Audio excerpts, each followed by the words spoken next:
नमस्कार दोस्तों। Mummy inspired channel में आप सबका स्वागत है। सायंकालीन सैर से वापस आकर बनवारी लाल जी ने अभी जूते खोले भी नहीं थे कि बहू ने पूछा, पापा आप रात के खाने में क्या खाएंगे, क्योंकि हम सब तो बाहर जा रहे हैं। अच्छा, बनवारी लाल जी ने विचारते हुए कहा, वैसे आज रविवार तो नहीं था, किसी की शादी हो ऐसा भी याद नहीं आ रहा। शायद किसी के जन्मदिन या वर्षगांठ की पार्टी होगी। उन्होंने मन ही मन सोचा। वैसे मुझे इससे क्या। अपने विचारों को झटकते हुए उन्होंने जूते रैंक में रखे और बहू की ओर मुखातिब होकर बोले, ऐसा करना बेटा, तुम 2 फुलके बना देना, मैं दूध के साथ खा लूँगा। पापा 3 फुलके सुबह के रखे हैं, आप अगर। बहू ने अपना वाक्य अधूरा छोड़ दिया था, पर बनवारी लाल समझ गए थे कि बहू की नीयत फुलके बनाने की नहीं है, पर सुबह की घी वाली रोटी खाएंगे तो उन्हें गैस हो जाएगी। आज सुबह भी बहू ने बिना मिर्ची की सब्जी भी नहीं बनाई, तो उन्हें तेज मिर्ची मसाले वाली तरकारी खानी पड़ी। अब तक खट्टी खट्टी डकारें आ रही है। इस उम्र में पेट को संभालना, हाजमे को तंदुरुस्त रखना किसी बिगड़ेल औलाद को संभालने से कम नहीं है। उन्होंने मन ही मन सोचा। प्रत्यक्ष में बोले, इस उम्र में सुबह की रोटी नहीं खा पाऊंगा। तुम्हें तकलीफ तो होगी, पर तकलीफ होगी आपकी बला से। कहेंगे मीठा मीठा, पर चाहिए सब ताज़ा ताज़ा। अब 2 बनाओ कि 10, काम तो उतना ही फैलेगा। आटा लगाओ, रोटी बनाओ, स्लेब साफ करो, दिन रात करते रहो इनकी चाकरी। बहू भुन भुनाते हुए उठ गई थी। बनवारी लाल जी के कानों में मानो किसी ने पिघला हुआ शीशा डाल दिया हो। तोबा तोबा, 2 रोटी बनाने में इतनी तकलीफ। मैंने कौन से 32 भोजन 33 तरकारी मांग ली। हद है भाई। उन्हें तेज गुस्सा आया, पर पी गए। गुस्सा भी तो वहीं पर किया जाता है जहाँ कोई सुनने वाला हो। आजकल बनवारी लाल जी का गुस्सा जितना तेजी से आता है, उतनी ही तेजी से छू मंतर भी हो जाता है। पर शांत होते गुस्से के साथ मंगला की याद तेजी से आई और चिपक गई गलबाहियाँ डालकर। याद नहीं मंगला के रहते उन्होंने कभी बासी रोटी खाई हो।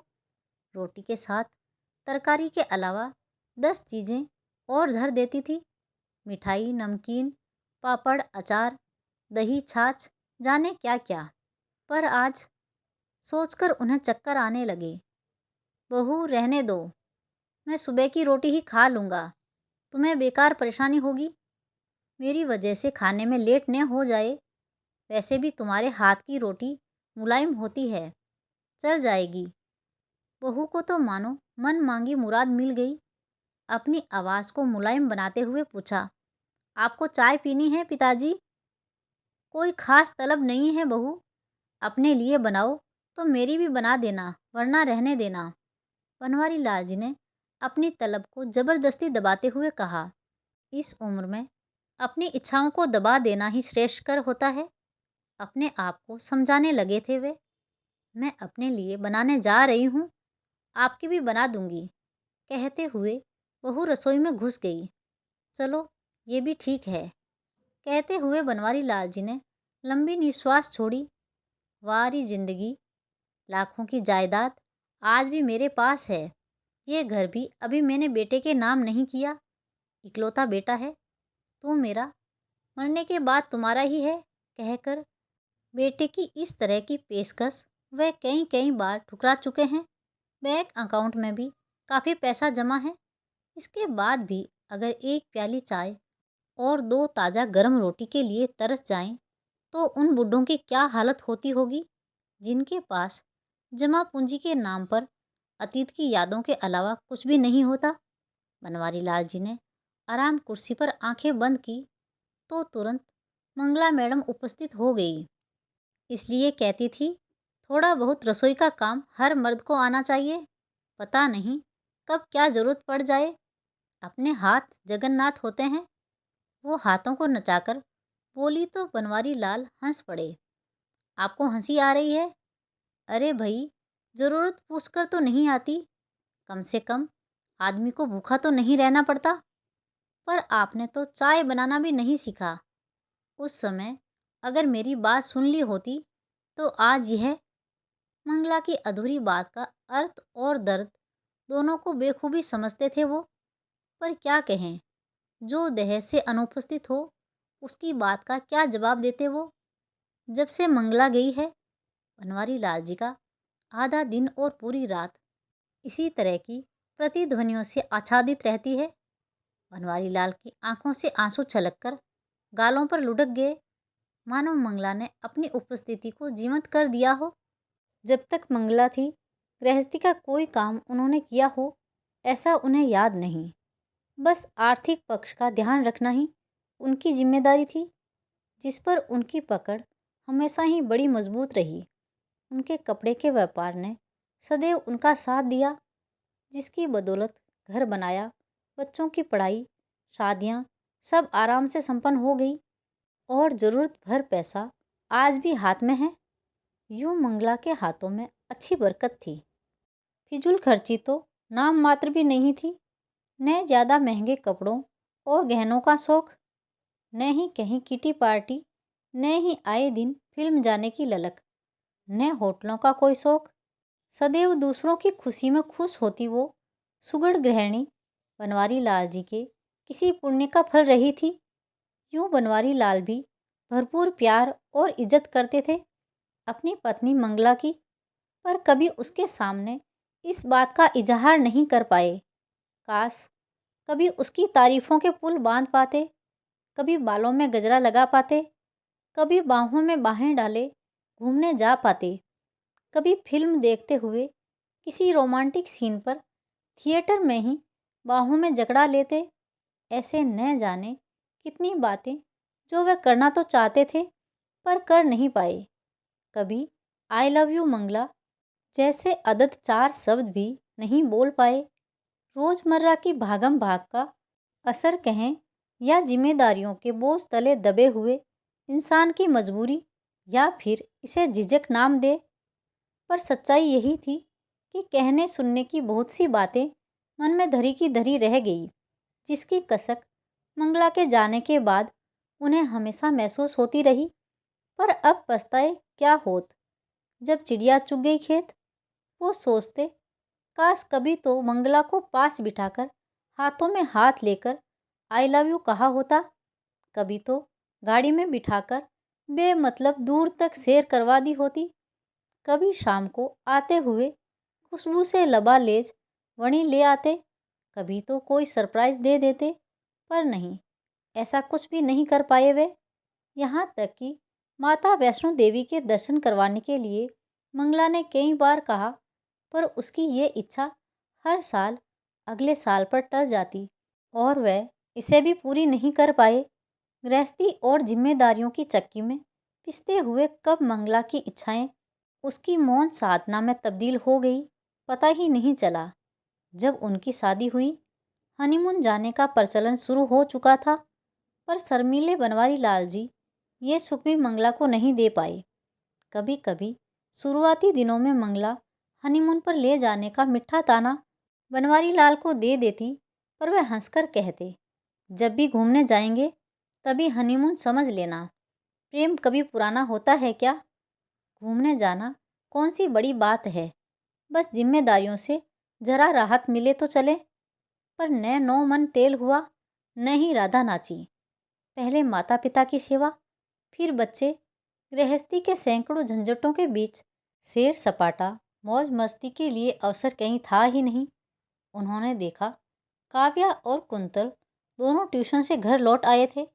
आते ही बस्ता फेंका और चढ़ गए बनवारी लाल के कंधों पर। दादू चलो, नीचे चलते हैं। बस यही कुछ पल होते हैं जब बच्चों के साथ वह बच्चा बनकर सब कुछ भूल जाते हैं। इनकी मुस्कुराहट देखकर जिंदगी को 2 पल का सुकून मिलता है। बनवारी लाल कुछ कहते, इससे पहले बहू की आवाज़ आई, चलो छोड़ो दादू को, आज पार्टी में जाना है, पापा आते ही होंगे। पहले कुछ खा पी लो, फिर पार्टी के लिए तैयार हो जाओ। अनुशंसित बच्चों की गलबाहियाँ ढीली पड़ गई। वो माँ के पास दौड़ गए। काव्या 8 साल की थी तो कुंतल 10 साल का। बस इनकी संगत में बनवारी लाल सारी व्यथा भूल जाते हैं। निरल निष्कपट इनकी मुस्कुराहट, मीठी मीठी बातें, छोटी छोटी फरमाइशें मन मोह लेती है। जब भी इनके साथ होते हैं दुनिया को क्या, खुद को भी भूल जाते हैं वे। बच्चों की दुनिया मनोरम होती है, बनावट से दूर एकदम सच्ची। सत्यम शिवम सुंदरम का रूप देखना हो तो कहीं दूर जाने की आवश्यकता नहीं। बस बच्चों को जी भर निहार लो, इनकी मासूमियत को आंखों में भर लो, उनके साथ बच्चे बन जाओ। सारा तनाव, सारी थकान, सारी परेशानियां छू मंतर। सोचते हुए बनवारी लाल बालकनी में आ गए। हल्की सी ठंडी हवा ने उनका स्वागत किया तो उन्होंने दोनों हाथों को आपस में लपेट लिया। मंगला फिर उपस्थित थी। अरे मफलर शॉल कुछ तो लपेट लो बदन पर, आपको ठंड लग जाएगी। फिर न कहना कि बताया नहीं। बनवारी लाल हल्के से मुस्कुरा दिए, फिर किसी ढीठ बच्चे की तरह वहीं कुर्सी खींचकर बैठ गए। देखा पवन भी आ गया है। बहू उनकी चाय बालकनी में पकड़ा गई, जिसे वे घूंट घूंट पी रहे थे। पी क्या रहे थे, बाकायदा निगल रहे थे। न अदरक न इलायची, बस कम चीनी वाला गर्म पानी भर थी। हाँ, आज बहू के जाने के बाद खुद अपनी चाय बनाऊंगा, अदरक इलायची डालकर मसाले के साथ, अच्छी शक्कर वाली मीठी चाय। और उसी के साथ खा लूँगा 2 रोटी सुबह वाली। रोटी के बारे में सोचकर मुंह का जायका फिर बिगड़ गया, पर कोई उपाय नहीं था। चाय छुड़क कर वह रसोई में कप रखने गए। देखा बहू बेटे के कप पहले से ही धुले हुए हैं। उन्होंने चुपचाप अपना कप धोकर रख दिया। हायरी किस्मत, किसी मर्द को बुढ़ापे में बिना औरत का ना रखना, न जीते बनता है न मरते। वो अपनी राम राम लिखने वाली पुस्तक उठाकर फिर बालकनी में आकर बैठ गए। हवा में ठंडक अब और बढ़ गई थी। सब पंछी अपने अपने नीड़ की ओर लौट रहे थे। शांत आसमान में बादलों के सफ़ेद टुकड़े इस तरह फैले हुए थे मानो सफ़ेद परियां अपने पंखों को फैलाते हुए नृत्य कर रही हो। अस्तांचल की ओर जाता हुआ सूरज आसमान में अपनी अरुमाणिमा बिखेरते हुए धरती से कल फिर आने का वादा करता हुआ मुस्कुरा रहा था। ये सब देखने और महसूस करने के क्रम में उनकी नज़र बालकनी की मुडेर पर रखी हुई तुलसी पर पड़ी तो लगा झरझर झरते तुलसी के मुरझाए पत्ते अपनी दुर्दशा की शिकायत सीधे सीधे बनवारी लाल से कर रहे थे। उन्होंने एक लोटा पानी लाकर तुलसी में डाल दिया और उसे निहारने लगे। 2-4 मिनट बाद ही उन्हें लगा कि तुलसी के मुरझाए चेहरे पर मुस्कान लौट आई थी, जिसे देखकर उनके चेहरे पर भी स्मित उभर आया था। उन्होंने मन ही मन रोज़ तुलसी की सार संभाल करने और पानी पिलाने का संकल्प लिया तो एक आत्मसंतुष्टि से भर उठे थे वे। उन्हें याद आया मंगला रोज सुबह तुलसी मैया को पानी पिलाती और सांझ के समय तुलसी के बारे पर दिया जलाते हुए जाने क्या क्या गाती थी। अब तो संध्या दीपक न भगवान के आगे जलता है न तुलसी जी के बारे पर। जाने कितनी बातें, कितने संस्कार और कितनी परंपराएं हैं जो मंगला के साथ ही इस घर से विदा हो चुकी है। बेचारी बहू भी क्या क्या करे। घरेलू काम, बाजार, बच्चों की देखभाल, किटी पार्टी, रिश्तेदारी, सहेलियाँ, एक अनार 100 बीमार। सास थी तो सहारा था। वैसे सुबह बाजार से सौदा, ताज़ा फल सब्जियाँ बनवारी लाल ले आते थे। शाम को कुंतल और काव्या को पड़ा भी देते थे। पर उससे क्या होता है मंगला, अभी इस घर को और मुझे तुम्हारी बहुत ज़रूरत थी। तुमने तो धोखा दे दिया मुझे। साथ निभाने का वादा तोड़कर मझधार में छोड़कर चली गई मुझे। न देखभाल का अवसर दिया न सेवा का। बस 3 दिन बुखार और चली गई। भला ऐसे भी कोई जाता है। बनवारी लाल की आंखों में नमी उतर आई थी। बाबूजी, कहाँ बैठे हो आप? ठंडी हवा आ रही है और आप बालकनी में बैठे हो, ठंड लग जाएगी। चलिए भीतर, बेटे ने कहा तो वे आज्ञाकारी बच्चे की तरह उठकर भीतर आ गए। बेटा बहू, पोता पोती सब पार्टी में जाने को तैयार थे।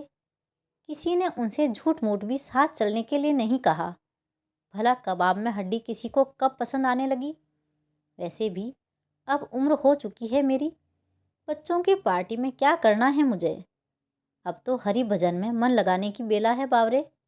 बनवारी लाल मन ही मन मुदमुदाए। पापा, आप खाना खा लेना और दवाई लेकर सो जाना। ज़्यादा देर तक जागना आपकी सेहत के लिए ठीक नहीं है। हम लोग लेट हो जाएंगे। आप गेट बंद कर लेना, हमारे पास चाबी है। बड़ा ख्याल है मेरी सेहत का। पिछले सप्ताह भर से डॉक्टर को दिखाने के लिए कह रहा हूँ। रक्तचाप बढ़ा हुआ है, शुगर की स्थिति क्या है ये भी जानना ज़रूरी है। सांस भी जरा सा चलते भी फूल जाती है और उखड़ने लगती है। पर कहता है ये सब तो बुढ़ापे में होता ही है, ज़्यादा वहम मत रखो। वाह बच्चू वाह, बूढ़े बाप के पास बैठने के लिए घड़ी भर का समय नहीं, पर पार्टी के लिए समय ही समय इस साहबजादे के पास। पर जब अपना ही सिक्का खोटा हो तो शिकायत किससे। दिमाग में फंसी इन तमाम बातों के बावजूद प्रत्यक्ष में उन्होंने हामी में सर हिला दिया।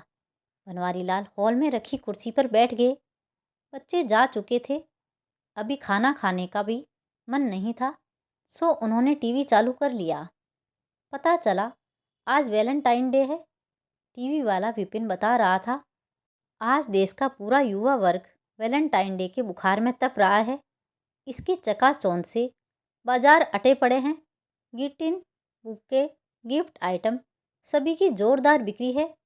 सभी अपने अपने पार्टनर, अपने अपने वैलेंटाइन को खुश करने में लगे हुए हैं। आज प्रेम के इजहार का दिन है, प्यार का दिन है, मोहब्बत का दिन है। जश्न की इस रात के लिए लोगों ने क्लबों, होटलों, थिएटरों में खास इंतजाम किए हैं। जगह जगह शानदार पार्टियां चल रही है। डांस डिस्को का आनंद लेते हुए लोग अपने साथी के साथ थिरक रहे हैं, झूम रहे हैं, दोस्तों के साथ एंजॉय कर रहे हैं। शराब और शबाब भी इस जश्न में अपनी भागीदारी निभाने में लगे हैं। अच्छा, तो ये बात है। बेटा बहू बच्चे सब वैलेंटाइन डे मनाने गए हैं। हमारे समय में प्रेम तो होता है, पर पूरी उम्र निकल जाती थी इजहारे मोहब्बत करने में। प्रेम भी तो शादी के बाद ही होता था, वो भी पुरखों के आदेश पर। सोचते हुए बनवारी लाल ने ठहाका लगाया। हमारे समय में तो बसंत पंचमी के दिन को प्रेम का दिन कहा जाता था और मनाया जाता था। बिल्कुल सादगी से, पीले फूलों से पीले कपड़े पहनकर माँ सरस्वती की पूजा कर ली, बस। प्रेम के इजहार का माध्यम तब प्रकृति थी। चांद तारे, नदी पहाड़, फूल और खेत थे। फिल्मों तक में फूलों का मिलन दिखाकर नायक नायिका के मन की बात दर्शकों तक संप्रेरित कर दी जाती थी। आज की तरह न तो कोई पार्टी थी, न ही महंगे गिफ्ट, न ही कोई शोरगुल। बिना दिखावे का सात्विक सच्चा प्रेम जीवन भर महकता था। उसकी खुशबू तन मन में हमेशा के लिए बस जाती। मगर चुपके चुपके, हाँ, यह भी सच है कि तब प्रेम में कोई रिस्क भी नहीं था। न शादी टूटने का रिस्क, न ही प्रेमिका के न मिलने पर कोई एसिड अटैक, और न ही खुदकुशी की कोई वारदात। वे उठकर टहलने लगे।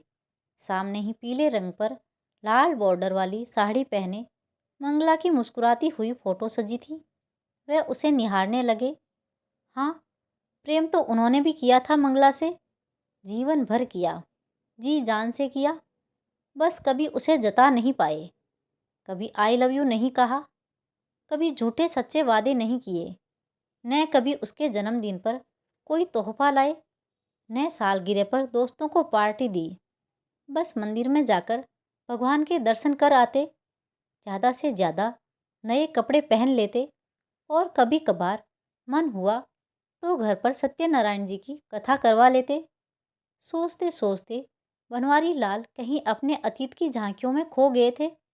इस समय उनके होठों पर मुस्कान और आंखों में नमी एक साथ देखी जा सकती थी। उन्होंने टीवी पर देखा, लोग लाल कपड़े पहने बड़े बड़े फूलों के गुलदस्ते लेकर ग्रीटिंग खरीद रहे थे। पता नहीं अचानक उन्हें क्या हुआ कि उन्होंने अपना पर्स उठाया, घर की चाबियां ली और छड़ी उठाकर बाहर निकल गए।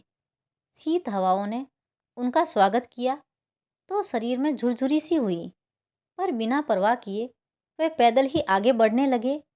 जगमगाता शहर, दौड़ते वाहन, चमकीले लाल परिधान पहने हुए स्त्री पुरुष भागे जा रहे थे, मानो सबकी लॉटरी आज ही निकलने वाली हो।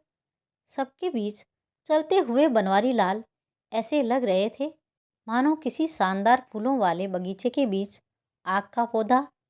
इन सबसे बेखबर बनवारी लाल का दिल, दिमाग और मन तीनों अपने जीवन के घटनाक्रमों में लगातार उलझ रहा था। बार बार मंगला को याद करते आंसू पोंछते हुए नुक्कड़ तक जा पहुँचे।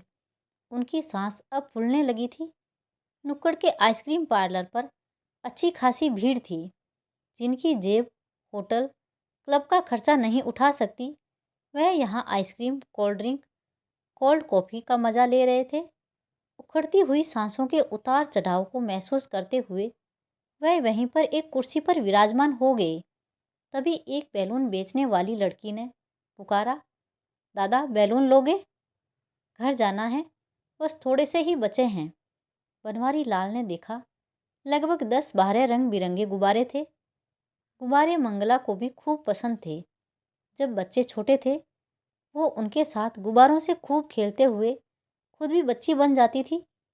पर अभी वो बैलून लेकर क्या करें? बैलून बेचने वाली की आंखों में सच्चाई और मासूमियत उनका ध्यान खींच रही थी। मंगला जब भी बाहर निकलती 2-4 रुपयों की रेजगारी जरूर लेकर निकलती थी, जो ज़रूरतमंदों में बांट देती थी।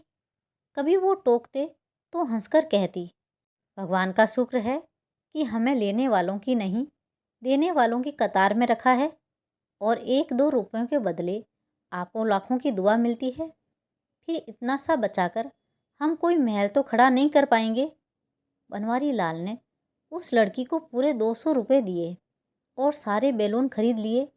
लड़की विस्फारित नेत्रों से उनको देखते हुए बैलून उन्हें देकर चली गई, पर जाते जाते भी 3-4 बार मुड़ मुड़ कर पीछे देखती रही। बनवारी लाल हाथों में पकड़े रंग बिरंगे बैलून निहार रहे थे। आंखों से टप टप टप आंसू बह रहे थे।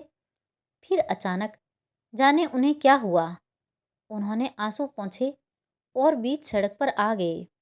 बैलून हवा में उड़ाते हुए जोर से चिल्लाए, मंगला, आई लव यू, आई। उनकी सांस तेजी से फूलने लगी। आसपास खड़े लोग जब तक कुछ समझते उन्हें थामते, वह लड़खड़ा गए। सांस बेकाबू हो गई और वह धम से सड़क पर गिर पड़े। मुंह से अस्फुट शब्द निकले, आई लव यू मंगला। लोगों को समझ में नहीं आ रहा था क्या हुआ, कैसे हुआ, कौन है ये शख्स।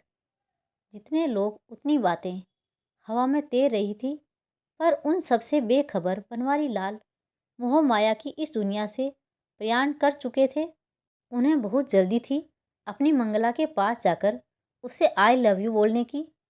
तो दोस्तों, आपको ये कहानी कैसी लगी? कमेंट बॉक्स में अपनी राय ज़रूर दीजिएगा, और कहानी अच्छी लगी हो तो वीडियो को लाइक, शेयर और सब्सक्राइब करना ना भूलें। मिलते हैं एक और नई कहानी के साथ। बहुत बहुत धन्यवाद।